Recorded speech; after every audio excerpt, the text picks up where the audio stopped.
Maker fan contributed paper It just so happens that this time it was murky. When I got it, I naturally took them off first. Take out our all-purpose double-sided tape and stick them on. My nails here are too short and difficult to uncover. Suddenly I discovered the wonderful use of this little oar. The tweezers were decisively abandoned by me. Everyone must remember. First glue the hands, legs and brace from the front and back.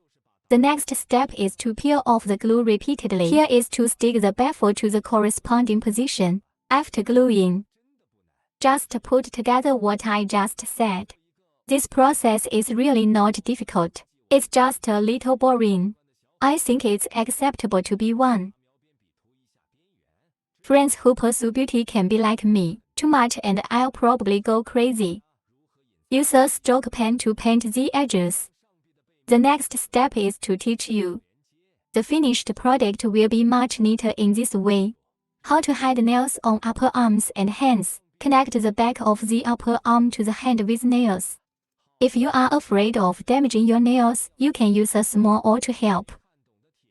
Cover with the front of your upper arm, then just peel off the glue. The name is perfectly hidden. Okay, I basically have nothing to say.